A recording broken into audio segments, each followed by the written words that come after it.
سن 1979 حضرت مولانا قاری محمد حنیف صاحب ملتانی رحمۃ اللہ علیہ بیری والی مسجد ملتان میں ہدایات مسلم کے عنوان پر بیان فرما رہے ہیں، سماعت فرمائیں، شکریہ۔ وَنُؤْمِنُ بِهِ وَنَتَوَكَّلُ عَلَيْهِ وَنَعُوذُ بِاللَّهِ مِن شُرُورِ أَنفُسِنَا وَمِن سَيِّئَاتِ أَعْمَالِنَا مَن يَهْدِهِ اللَّهُ فَلَا مُضِلَّ لَهُ وَمَن يُضْلِلْهُ فَلَا هَادِيَ لَهُ وَنَشْهَدُ أَن لَّا إِلَٰهَ إِلَّا اللَّهُ وَحْدَهُ لَا شَرِيكَ لَهُ وَنَشْهَدُ أَنَّ سَيِّدَنَا وَسَندَنَا وَنَبِيَّنَا وَشَفِيعَنَا وَهَادِيَنَا وَمُرْشِدَنَا وَمَوْلَانَا مُحَمَّدًا عَبْدُهُ وَرَسُولُهُ أَرْسَلَهُ بِالْحَقِّ بَشِيرًا وَنَذِيرًا صلی اللہ تعالی علیہ وعلا آلہ وأصحابہ وأزواجہ وذریاتہ وبارک وسلم تسلیما کثیرا کثیرا۔ أما بعد فأعوذ بالله السميع العليم من الشيطان الرجيم بسم الله الرحمن الرحيم إن المسلمين والمسلمات والمؤمنين والمؤمنات والقانتين والقانتات والصادقين والصادقات والصابرين والصابرات والخاشعين والخاشعات والمتصدقين والمتصدقات والصائمين والصائمات والحافظين فروجهم والحافظات والذاكرين الله كثيرا والذاكرات أعد الله لهم مغفرة وأجرا عظيما۔ صدق الله مولانا العلي العظيم وصدق رسوله النبي الكريم ونحن على ذلك لمن الشاهدين والشاكرين والحمد لله رب العالمين۔ اللهم صل على محمد وعلى آل محمد كما صليت على إبراهيم وعلى آل إبراهيم إنك حميد مجيد۔ اللهم بارك على محمد وعلى آل محمد كما باركت على إبراهيم وعلى آل إبراهيم إنك حميد مجيد۔ گزشتہ کئی جمعوں میں حق سبحانہ و تعالی و تقدس کی توحید، اس کی الوہیت اور برتری، بزرگی و اعلیٰ مرتبی اور تمام وہ چیزیں جو اللہ تبارک و تعالی جل شانہ نے اذن عالم کے ساتھ ساتھ پوری کائنات کو پالنا، اللہ پاک رب العالمین ہے، وہ سارے جہان کے پالنہار ہیں۔ بے نیاز بادشاہ ہے، سارے ملک کا مالک ہے، جسے چاہے زندہ کر دے، جسے چاہے مردہ بنا دے، جسے چاہے عزت عطا فرما دے اور جس کو چاہے ذلت کے گڑھے میں دھکیل دے۔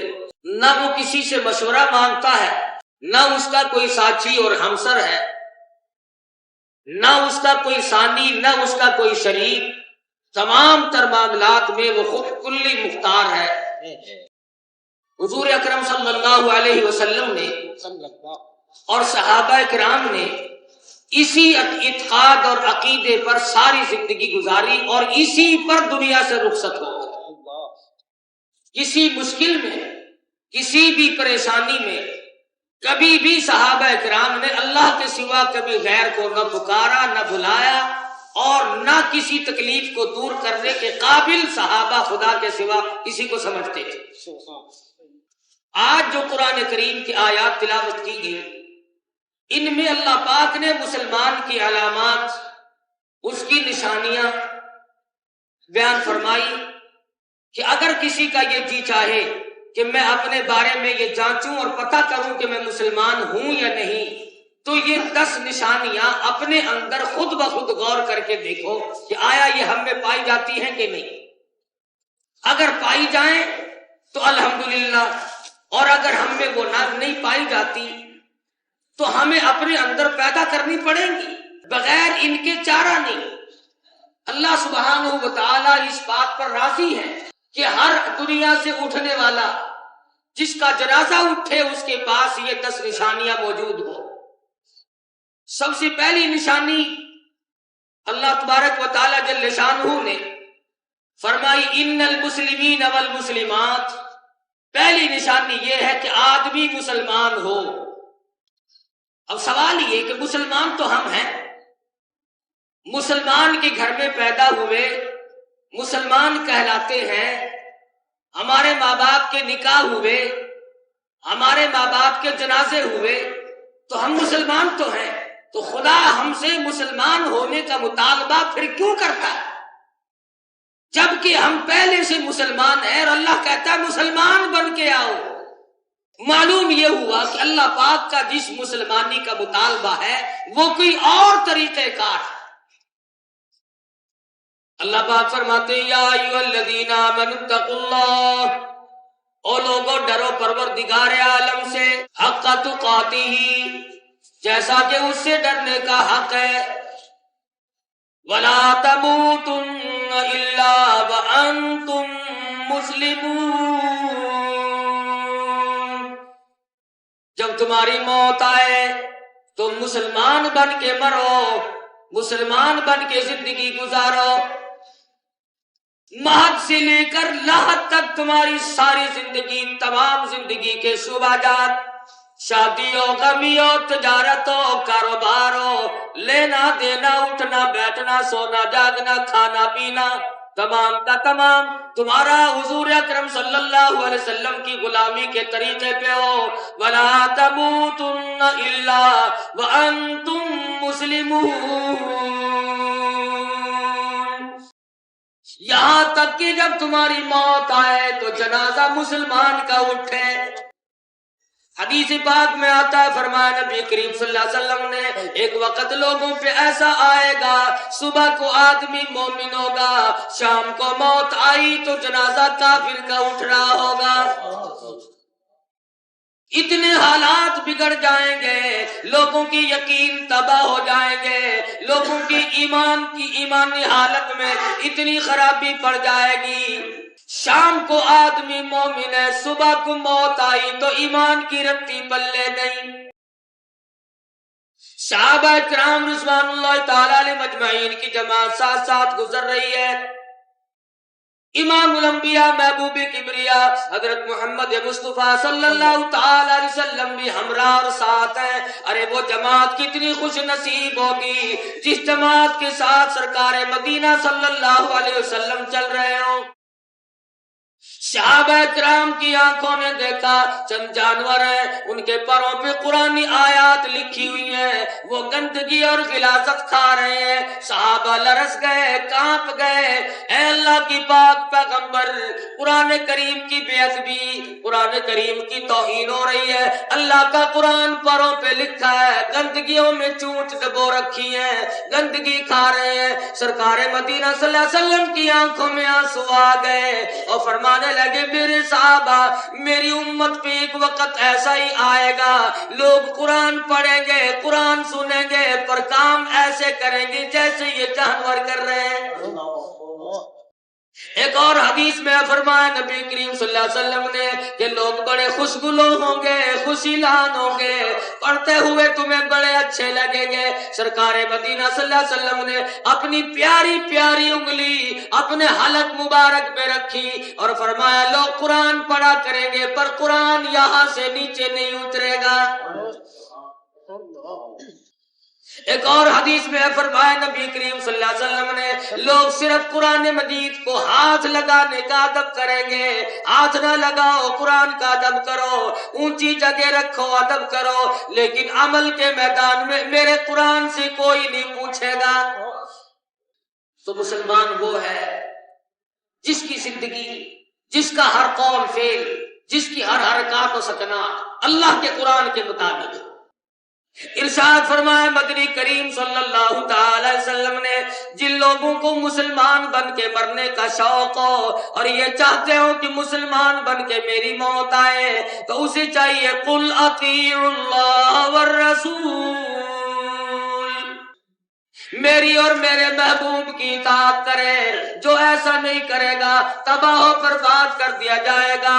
مجھے تو میرے محبوب کی غلامی پسند ہے، ان کی ادائیں پسند ہے، ان کی تمام رات دل کی عبادت پسند ہے۔ ارے میرا محبوب کتنی عبادت کرے، راتوں کو پیروں پہ ورم آ جاتے ہیں، قرآن کریم کی تلاوت کرتے کرتے اوپر سے آواز آتی ہے یا ایھا المزمل قم اللیل الا قلیلا نصفه او انقص منه قلیلا او زد علیہ ورتل القرآن ترتیلا۔ اے کالی کملی اوڑھنے والے اٹھو، آدھی رات کو اٹھو، پہلی آخری رات میں اٹھو اور اٹھ کر میرے محبوب او کالی کملی والے تیری زبان ہو، میرا قرآن ہو، پہاڑ بھی سن کر پگھل جائے۔ آج ہمیں فرض نماز کی بھی توفیق نہیں، پچھلی رات کو کون اٹھے گا، کون ان باتوں کو سمجھے کہ پچھلی رات کو اٹھنے میں کتنا مزہ ہے۔ جن لوگوں کو یہ چکی پڑ جائے، پچھلی رات کی عادت پڑ جائے، نفلوں کی یہ چسکا پڑ جائے، خدا کی قسم دنیا کی کسی شے میں اتنی لذت نہیں جتنی کہ پچھلی رات کو اللہ اللہ کرنے میں مزہ آتا ہے۔ واقعات ہیں بزرگان دین کے، کئی بزرگوں نے بادشاہ چھوڑی اور فقیری اور درویشی اختیار کی، اس میں بڑا لطف ہے۔ وہ ایک جوہری کی دکان تھی، موتیوں کا کاروبار ہو رہا ہے، نوکر بے شمار ہے، کاروبار بہت بڑا ہے۔ ایک فقیر کھڑا ہوا دیکھ رہا تھا، سارا دن دکان کے سامنے کھڑا۔ دکاندار نے کئی مرتبہ خیرات بھیجی، فقیر نے واپس کر دی۔ شام کو جوہری خود کہنے لگا میں نے کئی مرتبہ خیرات دی، آپ نے قبول نہیں فرمائی۔ فرمایا کہ میں خیرات لینے والا فقیر نہیں، کہ اور کہ میں تو تجھ سے یہ پوچھنے آیا ہوں تو اتنا مصروف ہے، اتنا مشغول ہے، تو مرے گا کیسے، تیری موت کیسے آئے گی؟ اور جواب میں وہ جوہری کہنے لگا او فقیر تو بتا تو کیسے مرے گا۔ بدلے میں جوہری فقیر کو کہنے لگا تو بتا تو کیسے مرے گا۔ دکاندار جوہری دیکھ رہا ہے، ملازم دیکھ رہے ہیں، بازار چلنے والے لوگ دیکھ رہے ہیں۔ فقیر کہنے لگا میرا مرنا دیکھنا چاہتے ہو کہ ہاں بتا تو کیسے مرے گا۔ اللہ والے نے زمین پہ لیٹ کر چادر اوڑھی اور جان دے دی۔ فرمایا میں یوں مروں گا، میرا کوئی دنیا میں رونے والا نہیں، مجھے یاد کرنے والا کوئی نہیں، میں نے کبھی کسی کو، اگر دنیا میں میرے لیے دعا کرنے والا کوئی نہیں تو میں نے کبھی کسی کو ستایا بھی نہیں، مجھے بد دعاؤں سے یاد کرنے والا کوئی نہیں۔ تو ارشاد فرمایا ایسی موت مرو اس حالت میں اللہ کی حضور میں جاؤ کہ گھر والوں کے سوا باقی لوگ یاد کریں۔ او لوگوں، سیدنا فاروق اعظم رضی اللہ تعالیٰ عنہ کی شہادت ہوئی، گھر والے نہیں روئے، مدینے کے یتیم روئے، مدینے کی بیوہ روئی، مدینے کے محتاج روئے۔ عمر فاروق کے بعد ہمارے سودے کون لایا کرے گا؟ کوہرام مچ گیا مدینے میں، اندھیرا چھا گیا مدینے میں، حضرت عمر کی رخصتی کا وقت آ گیا۔ کن حالات میں؟ اللہ اکبر، امام بن کر مصلی پہ کھڑے ہیں فاروق اعظم رضی اللہ تعالیٰ عنہ، فجر کی نماز پڑھانے لگے۔ اندھیرے میں نماز ہوا کرتی تھی، محراب میں دشمن چھپا کھڑا ہے، پورا خنجر لیے ہوئے کھڑا ہے۔ سیدنا فاروق اعظم نماز پڑھا رہے ہیں، صحابہ نماز پڑھ رہے ہیں، اور سیدنا فاروق اعظم قرآن کی تلاوت فرما رہے ہیں۔ اس ظالم نے حضرت عمر کے جگر میں خنجر مارا، کئی زخم دے دیے۔ سیدنا فاروق اعظم بے ہوش ہو کر مصلی پہ گر پڑے۔ اور مسلمانوں، میری حالت بھی تم جیسی ہے، آج ہمیں مکھی نماز نہیں پڑھنے دیتی، مچھر نماز نہیں پڑھنے دیتا، بیوی بچوں کی مشغولیت نماز نہیں پڑھنے دیتی، ہمارا نماز میں دھیان بٹتا ہے، نماز میں خدا جانے کہاں کہاں کے خیالات آتے ہیں۔ ارے فاروق کی صحابی ساتھیوں کو دیکھو، حضور اکرم صلی اللہ علیہ وسلم کے دیوانوں کی نماز دیکھو، میرے آقا کے غلاموں کی نماز دیکھو، امیر المومنین مصلی بے ہوش پڑا ہے، زخمی ہے، ایک صحابی نے بھی نماز کی نیت نہیں توڑی، بلکہ وہ دشمن باہر نکلنا چاہتا ہے۔ 13 صحابہ کو خنجر مار چکا، 13 صحابی کو زخمی کر دیا نکلنے کے لیے، لیکن کوئی بھی محمد عربی صلی اللہ علیہ وسلم کا غلام اپنی نماز نہیں توڑتا۔ ارے مرنا منظور ہے، اللہ کے دربار میں جو کھڑا ہوا اس سے بھاگنا منظور نہیں۔ عجب نماز تھی صحابہ کی، اسی لیے تو وہ مسلمان تھے۔ ایک دن جنگل میں صحابہ کرام حضور اکرم صلی اللہ علیہ وسلم ساتھ ساتھ تشریف لے جا رہے ہیں، محمد کی فوج چل رہی ہے۔ اندازہ لگاؤ اس فوج کا کیا کہنا جن کے کمانڈر ان چیف سرکار مدینہ صلی اللہ علیہ وسلم ہو۔ شام کے وقت فرمایا، کون ہے جو آج میں محمد الرسول اللہ صلی اللہ علیہ وسلم کی لشکر کی پہرے داری کرے؟ 2 انصاری نوجوان کھڑے، انہوں نے کہا یا رسول اللہ ہم پہرا دے۔ دونوں کی ڈیوٹی لگ گئی، آپس میں کہنے لگے بھی آتی رات تو جاگیو، آتی رات میں جاگوں گا۔ ایک سو گیا، جس کے جاگنے کا نمبر آیا اس نے کہا خامخواہ جاگنے سے کیا فائدہ، میں اللہ پاک کی حضور میں نماز کی نیت باندھ لوں، قرآن پاک کی تلاوت کروں، مجھے کچھ ملے گا، یوں ہی بیٹھنے سے کیا فائدہ۔ قد افلح المؤمنون الذین هم فی صلاتهم خاشعون۔ کیسی نماز پڑھتے تھے صحابہ، صحابی نے نیت باندھی ہے، قرآن کی تلاوت ہو رہی ہے، اتنا اللہ میاں سے ملا ہوا ہے، اللہ میاں سے معراج ہو رہا ہے، اللہ کی حضور میں اتنی بڑی حاضری ہے، دشمن کی طرف سے تیر آیا، نماز کی نیت باندھے باندھے کمر میں لگا، پیٹھ میں پیوست ہو گیا، دوسرا تیر آیا پشت میں پیوست ہو گیا، تیسرا تیر آیا کمر میں لگا، اسے کوئی پتہ نہیں، کھڑا ہوا قرآن کی تلاوت کر رہا ہے، سورہ کہف پڑھی جا رہی ہے، خون نکلا، خون بہ کر سوئے ہوئے ساتھی کے نیچے پہنچا۔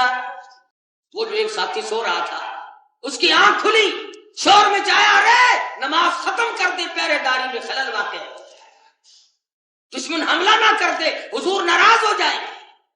ہے ان کو کتنا خیال تھا کہ اگر حضور ناراض ہو گئے تو بیڑا غرق ہو جائے۔ یہ لوگ تو حضور کی ناراضگی اور راضی کی اتنی پرواہ کرتے تھے، سرخ رنگ کے کپڑے پہن کر ایک صحابی حضور کے سامنے آیا اور اس نے آ کر کے حضور کو سلام کیا صلی اللہ علیہ وسلم۔ حضور نے اس کے سلام کا جواب نہ دیا، اس کے سلام کا جواب نہ دینے پر صحابی کا دم نکل گیا، رویا، ساتھیوں سے کہنے لگا او لوگوں مجھے بتاؤ میرے آقا مجھ سے ناراض کیوں ہو گئے، اور اگر اس حالت میں میری موت آ گئی حضور میرا جنازہ بھی نہیں پڑھائیں گے، او لوگوں میرا کہاں ٹھکانہ بنے گا؟ صحابہ نے بتایا یہ جو تو نے سرخ رنگ کے کپڑے پہنے ہیں اس وجہ سے حضور ناراض ہوئے اور سلام کا جواب نہیں دیا۔ لگا اچھا، گھر گیا، گھر جا کر وہ کپڑے اتارے، چولہے میں آگ جل رہی تھی، آگ میں چھونک دیے وہ کپڑے جلا دیے۔ حضور صلی اللہ علیہ وسلم کے سامنے دوسرے کپڑے پہن کر آیا تو سلام کیا تو جواب ملا، نہ حضور نے پوچھا نہ اس نے بتایا، ہم جیسا ہوتا اصل تو مقدر کہاں کہ تیری آنکھ اور کالی کملی والے کا دیدار، کہاں تمہارے مقدر؟ ارے آج تمہیں درود پاک پڑھنا نصیب نہیں، کبھی بادشاہ پڑھا کرتے تھے، سلطان نور الدین زنگی رحمت اللہ علیہ بادشاہ ہیں عرب کے، فلسطین، شام، مصر میں، ہر جمعرات کو بادشاہ وقت 1000 درود پاک پڑھے بغیر کبھی سوتا نہیں تھا، 1000 مرتبہ، کبھی بادشاہ درود پاک پڑھا کرتے تھے، اور آج تم ملازموں اور مزدوروں کو حضور کی ذات اقدس پہ درود پڑھنے کی توفیق نہیں، بس تمہیں تو لڑائی ملی ہوئی ہے کہ جی فلانا صلاۃ نہیں پڑھتا، بہت گناہگار آدمی ہے، صلاۃ نہیں پڑھتا، کبھی نہیں پڑھتا کہ نماز سے پہلے نہیں پڑھتا، اور تو ساری عمر میں کبھی نہیں پڑھتا، تو گناہگار نہیں۔ جامع ترمذی میں حدیث موجود ہے، فرماتے ہیں سرکار مدینہ صلی اللہ علیہ وسلم کہ ہر امتی، جب کوئی امتی مجھ پر درود پاک پڑھتا ہے، فرشتوں کا ایک گروہ، فرشتوں کی ایک جماعت، فرشتوں کا ایک طبقہ مقرر ہے، فرمایا حضور نے ادھر اس کے منہ سے درود پاک نکلتا ہے، 1 سیکنڈ سے پہلے مجھ پہ میرے روزے میں پہنچا دیا جاتا ہے، فوراً پہنچا دیا جاتا ہے۔ تو صحابی نے حضور سے یہ نہیں کہا کہ جی میں نے تو وہ کپڑے اتار دیے ہیں، جلا دیے۔ ایک دن مدنی کریم صلی اللہ علیہ وسلم نے خود ہی پوچھ لیا، ارے ان سرخ کپڑوں کو تم نے کیا کیا؟ عرض کیا میرے آقا میں نے وہ سارے کپڑے اسی وقت چولہے میں رکھ کر جلا دیے۔ عشق دیکھو صحابہ کا، فرمایا حضور اکرم صلی اللہ علیہ وسلم نے جلانے نہ تھے، کسی کو دے دیے ہوتے، کسی مائی کے کام آ جاتے، بہو بیٹی کے کام آ جاتے، ان کے لیے تو جائز تھے۔ صحابی کا جواب سنو، اور میں بھی سنتا ہوں اور کہتا ہوں، اور ہمیں چاہیے کہ ندامت کے دریا میں ڈوب کے مر جائیں۔ صحابی کہتا ہے او کالی کملی والے، او اللہ کے محبوب، او میرے آقا، جس چیز کو آپ دیکھ کر ناراضگی کا اظہار فرمائے اس کو دوسری مرتبہ دیکھنا میری آنکھیں گوارا نہیں کرتی۔ اگر میں گھر والوں میں سے کسی کو دے دیتا تو دیکھنے میں تو آ ہی جاتے، حضور کی ناپسندیدہ شے میں تو دیکھنا بھی گوارا نہیں کرتا۔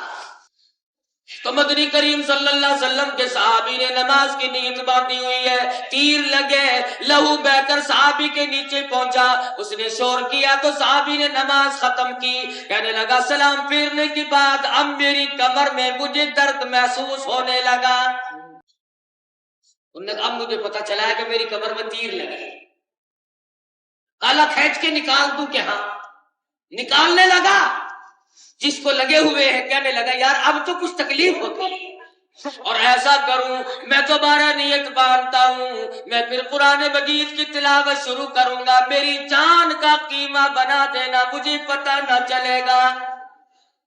تیر نکالنے صحابی کو پتہ بھی نہیں، ایسی نماز پڑھتے تھے صحابہ اکرام حضور اکرم صلی اللہ علیہ وسلم سے جو انہوں نے سیکھی۔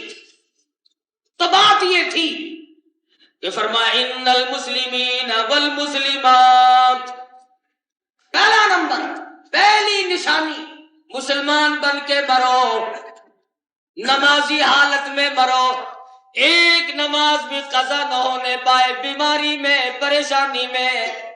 سیدنا فاروق اعظم کے مقتدی صحابہ کرام کی جماعت ہے، نماز کی نیت نہیں توڑتے، دوسرا صحابی آگے بڑھ کر امامت کر رہا ہے، نماز ختم ہوئی تب جا کر کے دشمن کو پکڑا۔ 3 دن تک کبھی ہوش آتا تھا، کبھی فاروق اعظم رضی اللہ تعالی عنہ بے ہوش ہوتے تھے۔ ایک مرتبہ ہوش آیا تو اپنے بیٹے حضرت عبداللہ بن عمر رضی اللہ تعالی عنہما کو بلوایا اور فرمایا، بیٹے میری ایک التجا ہے، میری ایک تمنا ہے، میری ایک آرزو ہے، اس کو پورا کرنے کے لیے آپ چلے جائیں۔ ابا جی جو فرماؤ گے میں جان لڑا دوں گا، آپ حکم دیں، جو میرے کرنے کا ہوگا میں اس سے گریز نہ کروں گا۔ فاروق اعظم رضی اللہ تعالیٰ عنہ کو کئی جگہ زخم آئے ہوئے ہیں، خنجر لگے ہیں، حالت اچھی نہیں ہے، بے ہوشی ہو کے جاتی ہے، لہو بہ رہا ہے۔ فرمانے لگے، او میرے بیٹے کام یہ کرنا ہے، ایک وصیت میری سن، نور نظر پورا کرنا تو میرے پسر۔ او میرے بیٹے میری ایک وصیت سن لے، میری ایک آخری بات سن لے، او میرے لخت جگر، او میرے نور نظر، او میرے فرزندی، میری اس بات کو پورا کرنا۔ میں تم سے ایک بات کہنے لگا ہوں، او میرے جگر کے ٹکڑے، میری ایک بات، عمر تمہیں آخر سلام۔ او میرے بیٹے ام المومنین سیدہ طیبہ طاہرہ عائشہ صدیقہ رضی اللہ تعالیٰ عنہ کے دروازے پہ جاؤ، جا کے میرا سلام کہنا، اور میرے بیٹے ام المومنین سے جا کے میرے لیے ایک بھیک مانگ لاؤ، ایک خیرات مانگو، نام پہ بھیک مانگو، اگر مل گئی تو مزے آ جائیں گے، اور اگر نہ ملی تو بہرحال جنت البقیع میں دفن ہونے کے لیے تو جگہ مل جائے گی، پر مدنی کریم صلی اللہ علیہ وسلم سے دوری ہو جائے گی۔ سیدہ عائشہ صدیقہ رضی اللہ تعالیٰ عنہ کا حجرہ ہے، رحمتی دو عالم صلی اللہ علیہ وسلم مرض الموت میں مبتلا ہے، آپ کا آخری مرض ہے، جب وقت بالکل قریب ہے، سرکار مدینہ صلی اللہ علیہ وسلم نے ہماری ماں کو ازواج مطہرات کو جمع کر کے ارشاد فرمایا، او ام سلمہ، اے ام حبیبہ، اے زینب، اے سودا، اے فلانی، تمام کو بلا کے فرمایا، تم اگر بخوشی اجازت دو میں اپنی بیماری کے دل عائشہ صدیقہ کے حجرے میں گزار لوں۔ وَمَا يَنطِقُ عَنِ الْهَوَىٰ إِنْ هُوَ إِلَّا وَحْيٌ يُوحَىٰ، اللہ کی پاک پیغمبر کی زبان سے کوئی لفظ نہیں نکلتا جب تک اللہ پاک کا حکم نہ ہو۔ ارے حضور اجازت لے رہے ہیں، اصل میں مطلب یہ ہے حجرہ عائشہ کو گنبد خضرا بنانا مقصود ہے۔ حجرہ عائشہ کی اجازت مل گئی، رحمتی تو عالم صلی اللہ علیہ وسلم حجرہ عائشہ میں قیام پذیر ہے۔ اللہ میاں کو اس حجرے پہ اتنا پیار آیا جہاں پر ہزاروں مرتبہ جبریل امین تشریف لائے، جہاں پہ اللہ کا قرآن نازل ہوتا تھا۔ عائشہ صدیقہ رضی اللہ تعالیٰ عنہ، تجھے کروڑوں مبارک ہو، تیری کوٹھڑی کا کتنا اونچا مقام ہے۔ حضرت عائشہ صدیقہ رضی اللہ تعالیٰ عنہ کے حجرے میں حضور دفن ہوئے، وہیں قبر مبارک بنی اور گنبد خضرا بن گیا۔ ابو بکر صدیق رضی اللہ تعالیٰ عنہ کا آخری وقت آیا تو وصیت فرمائی، او لوگو میرا جنازہ اٹھا کر مدنی کریم کے دربار میں لے جانا اور بلند آواز سے کہنا، او اللہ کے پاک پیغمبر یہ صدیق ہے، اگر اجازت ہو تو تمہارے قریب دفن کر دے۔ صدیق اکبر رضی اللہ تعالیٰ عنہ کا جنازہ رکھا ہوا ہے، علماء کرام نے لکھا دروازہ خود بخود کھل گیا اور اندر سے آواز آئی، دیر نہ کرو حبیب سے حبیب کو ملا دو۔ ایک تیسری قبر کی جگہ فاروق اعظم رضی اللہ تعالیٰ عنہ جو مانگ رہے ہیں، عائشہ صدیقہ نے اپنے لیے رکھی ہے، میرا پیارا شوہر موجود ہے، میرا ابا موجود ہے، میں بھی اس حجرے میں دفن ہو جاؤں گی، نبی کے قدموں میں جگہ مل جائے گی، نبی کے قدم ہوں گے، میرا سر ہوگا، میری سعادت بنے گی، خوش بختی بنے گی۔ دو جہان میں اللہ نے مجھے 4 چاند لگائے، پھر بھی اللہ پاک مجھے ان اکرم اپنی عطایات سے نواز دے گا۔ فاروق اعظم وہی مانگ رہے ہیں، میرے بیٹے جاؤ اور جا کے عائشہ صدیقہ سے بھیک مانگ کے آؤ۔ اے میرے بیٹے حضرت عائشہ کو جا کے میرا آخری سلام کہو، اور یہ کہو ہے چھپا منہ کفن میں آج عمر، اور سوالی آپ سے ہے سر بسر۔ وہ فاروق اعظم جو زمین پہ کوڑا مارے، زلزلے کے وقت میں زمین ساکن ہو گئی، حضور فرماتے ہیں جس راہ سے عمر گزر جائے شیطان اس راہ سے نہیں گزر سکتا۔ آج اس عمر کا آخری وقت ہے جس کو آقا دو عالم نے اللہ میاں کی حضور میں دامن پھیلا کے، چولی پھیلا کے مانگ کے لیا تھا۔ فرماتے ہیں میرے بیٹے جاؤ، اجازت مانگو عائشہ صدیقہ رضی اللہ تعالیٰ عنہ سے، اور جا کر کے یوں کہنا کہ اے عائشہ وہ قبر مبارک کی جو جگہ تم نے اپنے لیے رکھی ہے اس کو بس للہ اجازت دیجیے تاکہ قدموں میں نبی کے جا بچھے۔ ایسا صدیقہ تیرا اللہ بھلا کرے گا، میں نے بہت بڑی بھیک مانگی ہے، اللہ میاں تیرا تجھے اس کی جزائے خیر دے گا۔ عمر فاروق کا آخری وقت ہے، تجھ سے بھیک مانگ رہے ہیں۔ سیدہ عائشہ صدیقہ رضی اللہ تعالیٰ عنہ فرماتی ہے ارے نہ کوئی اور نبی آ سکتا ہے، نہ کوئی پیغمبر آ سکتا ہے، نہ گنبد خضرا بن سکتا ہے، نہ مجھے قبر کی ایسی جگہ مل سکتی ہے، اور کوئی مانگتا تو میں نہ دیتی۔ میرے محبوب نے جس کو اللہ میاں سے مانگ کے لیا، عمر فاروق کو جواب دیتے ہوئے شرم آتی ہے۔ ایسی چیز کا صدقہ بڑا مشکل ہے۔ آج تم اگر مسجد میں 2 روپے ڈالتے ہو، اللہ کی ذات سے امید رکھتے ہو اللہ پاک کاروبار میں برکت دیں گے، اور اگر آج کسی محتاج کو کھلاتے ہو، کسی نام پر اللہ کے نام پہ صدقہ کرتے ہو، تمہیں امید ہے اللہ پاک اور برکت عطا فرمائیں گے۔ 1 کا بدلہ 10 سے دیں گے، 70 سے دیں گے، 700 تک عطا فرمائیں گے۔ اللہ میاں قادر ہے، جتنا وہ چاہے دے، جتنا خلوص دیتا ہے اتنا ہی دیتا ہے۔ لیکن عائشہ صدیقہ جانتی ہے نہ اور نبی آئے، نہ گنبد خضرا بنے، نہ مجھے قبر کی جگہ ملے، مل ہی نہیں سکتی۔ کیوں؟ وہ جگہ بڑی اونچی ہے، کہتی ہے جب مسجد نبوی کے مینار نظر آئے، اللہ کی رحمت کے آثار نظر آئے، الفاظ ہو بیاں کیسے، منظر ہو بیاں کیسے، الفاظ نہیں ملتے۔ اللہ میاں سب کو نصیب کرے، جاؤ حرم نبوی میں، ادھر ریاض الجنہ، ادھر گنبد خضرا، ادھر چاروں طرف کبوتروں کی چہل پہل، ادھر اس شاخ کا گرا، دیوانے مستانے سلام پڑھ رہے ہیں، قرآن کی تلاوت کر رہے ہیں، عبادت میں مشغول ہے، اور حالت یہ کہتا ہے منظر ہو بیاں کیسے، الفاظ نہیں ملتے۔ جس وقت محمد کا دربار نظر آئے، اور کہتا بس یاد رہا اتنا کہ سینے سے لگی جالی، بس یاد رہا اتنا کہ سینے سے لگی جالی، پھر یاد نہیں کیا کیا انبار نظر آئے۔ اللہ پاک جی سے نوازی بڑا کچھ مل جاتا ہے۔ ایسا صدیقہ نے جواب دیا او عبداللہ جا کے عمر کو میرا سلام کہو، اور کہو میں نے اپنی قبر کی جگہ صدقہ کر دی، میں نے خیرات کر دی، میں تجھے جواب نہیں دیتی۔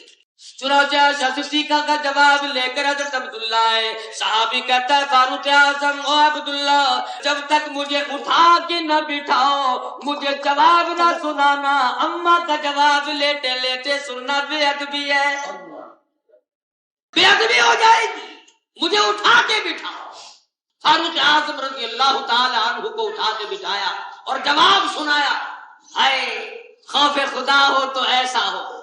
سیدنا فاروق اعظم رضی اللہ تعالیٰ عنہ کی آنکھوں میں آنسو آ گئے، فرمانے لگے الحمدللہ اللہ نے نبی کے قدموں میں جگہ عطا فرما دی، پر اے لوگوں جب میرا دم نکل جائے، میری روح پرواز کر جائے، جب مجھے غسل دے چکو، کفن پہنا چکو، میرے جنازے کو اٹھا کر پھر عائشہ صدیقہ کے دروازے پہ لے جانا، پھر اجازت مانگنا، کہیں دنیا کے لوگ یہ نہ کہیں جواب کیسے دیتی تھی فاروق اعظم کی حکومت تھی، میرے جنازے کو لے کے جانا عائشہ صدیقہ کے دروازے پہ، اور پھر پوچھنا، اجازت مانگنا، نہ میری حکومت ہو، نہ میرا دبدبا ہو، نہ میرا اقتدار ہو، اس وقت اگر حضرت عائشہ پھر دوبارہ اجازت دے دیں تو مجھے گنبد خضرا میں دفن کر دینا، اور اگر اجازت نہ دے تو جنت البقیع میں دفن کر دینا۔ کتنی اچھی جگہ کے لیے بھی کتنا احتیاط ہے۔ ہمارے یہاں تو جمعے کے دن لوگ کچھ کمانے آتے ہیں، بعض ساتھی کچھ کھو کے چلے جاتے ہیں، سلام پھیرا اور پرواہ نہیں کہ میں نمازی کے آگے سے گزر رہا ہوں۔ صحابہ کہتے ہیں اگر ہمیں اس بات کا پتہ چل جائے کہ نمازی کے آگے گزرنے میں کتنا بڑا عذاب ہے، ہم 40 برس تک کھڑے رہے اور نمازی کے آگے سے نہ گزرے۔ آج لوگ پرواہ نہیں کر رہے، سنتیں پڑھی جا رہی ہیں، اور پڑھنے والوں کو بھی خیال چاہیے کہ وہ آگے ہو کر کے پڑھتے رہے۔ یہاں پر فاروق اعظم کو قبر کے بارے میں کتنا فکر ہے، اور اللہ کے پاک پیغمبر کے گنبد خضرا میں دفن ہونے کا شوق ضرور ہے، ذوق ہے، لیکن دنیا کی کسی بات کو سننا گوارا نہیں کرتے۔ فرمایا جب میں مردہ بن جاؤں مجھے اس دروازے پہ لے جانا۔ چنانچہ فاروق اعظم کا جنازہ اٹھا کر لے جایا گیا، اور عائشہ صدیقہ سے پھر اجازت مانگی گئی رضی اللہ تعالیٰ عنہ۔ جب انہوں نے اجازت دے دی تو عائشہ صدیقہ کے حجرے میں فاروق اعظم کو بھی حضور کے بغل میں دفن کر دیا۔ تقویٰ دیکھو، عائشہ صدیقہ سے کسی نے پوچھا کہ عائشہ پہلے تو حجرے میں روز جایا کرتی تھی، اب تو مدت ہو گئے، گنبد خضرا میں جاتی ہی نہیں، جواب سنو، اور گھر میں جا کر عورتوں کو سناؤ۔ فرمانے لگی پہلے صرف میرا ابا تھا، میرے خامن تھے، اس لیے چلی جایا کرتی تھی، اب غیر محرم فاروق اعظم آ کے دفن ہو گئے، بڑی غیرت والا صحابی ہے، اب مجھے قبرستان میں جاتے ہوئے شرم آتی ہے۔ عائشہ صدیقہ اپنے حجرے میں نہیں جاتی فاروق اعظم کے دفن کے بعد۔ پاکستانی مسلمان اور مومنات کچاوے لدے ہوئے ہیں، موٹریں بھری ہوئی ہیں، سرخی پاؤڈر کیا ہوا ہے، پیر دی جاتے مہنگی پہ یہ سلام بھرن واسطے، اب بھی ولدی نہیں، اب بھی جیڑی سلام بھرن ویندی ہے نا اٹھائی گم تھی مہنگن واپس ایو جا سلام بھریں دن پکا سلام۔ میلہ، تماشا، تھیٹر، سینما، بدماشی اور نام اللہ والے اس کا میلہ ہے۔ شاہ رخ عالم رحمہ اللہ دے میلے تے جاندے پے ہیں، شاہ بہاول زکریا ملتانی رحمۃ اللہ علیہ دے میلے تے جاندے پے ہیں، سخی سرور دا میلہ، او پان بچہ ڈور ٹپڑے، اور پوچھو نا تم کون ہو، مسلمین دی جماعت ہے۔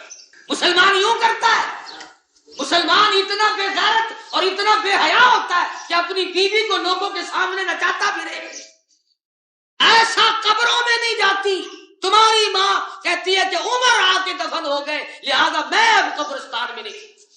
حضور صلی اللہ علیہ وسلم نے عورتوں کو قبرستان میں جانے سے منع فرمایا، لیکن صاحب ہمارے یہاں تو جانا پڑے گا۔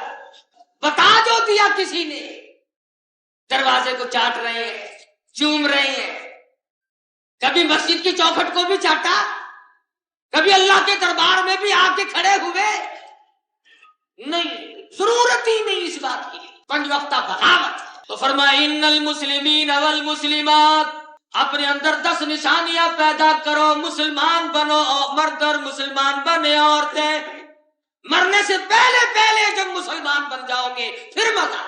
ارے مرنا تو وہ مزیدار ہے، حضور اکرم صلی اللہ علیہ وسلم نے فرمایا کتنا مبارک ہے وہ مرنا، 500 فرشتوں کا جتھا، 500 فرشتوں کا مجمع اس روح کا کھڑا ہو کر استقبال کرتا ہے، 500 فرشتے اس کی روح کا انتظار کرتے ہیں، اب یہ نکلے گی کون؟ وہ روح، وہ آدمی جس نے شرک نہ کیا ہو، جس نے بدعت کبھی نہ کی۔ سیدنا نوح علیہ السلام نے اپنے بیٹے کو فرمایا میرے بیٹے 4 چیزوں کا تجھے حکم دیتا ہوں، 2 کیا کر اور 2 نہ کیا کر، کامیاب ہو جائے۔ سب سے پہلے فرمایا میرے بیٹے لا الہ الا اللہ محمد الرسول اللہ، یہ ہمارے زمانے کا کلمہ ہے، اور ان کا تھا لا الہ الا اللہ نوح نجی اللہ، اور میرے بیٹے لا الہ الا اللہ پر، اللہ پر یقین کر، اس کے سوا کوئی نہیں، معبود کوئی نہیں، پرستش کے قابل کوئی نہیں، پوجا کے قابل کوئی نہیں، عبادت کے قابل کوئی نہیں، بیٹا دینے والا کوئی نہیں، مال دینے والا کوئی نہیں، بادشاہ دینے والا اس کے سوا کوئی نہیں۔ کون ہے جو اس کے سوا اتنا بڑا کام کرے کہ آدمی ایک اور کبھی اس کو تختے شہنشاہی پہ بٹھا دے اور کبھی پھانسی کے تختے پہ کھڑا کر دے؟ بڑا بے نیاز کون کر سکتا ہے اس کی ذات کے؟ شام کو شہنشاہ، صبح کو اٹھے تو ٹکڑوں کا محتاج فقیر۔ اللہ کریم سیدنا نوح علیہ السلام نے فرمایا ایک تو پڑھا کر لا الہ الا اللہ، اللہ کے سوا معبود کوئی نہیں، اور دوسرا پڑھا کر سبحان اللہ و بحمدہ، اللہ کی تعریف کیا کر، اور فرمایا 2 کام نہ کرنے کے ہو میرے بیٹے، ایک شرک نہ کیا کر، ایک تکبر نہ کیا کر۔ یہ دونوں بیماری جو ہے بڑی مہلک ہے۔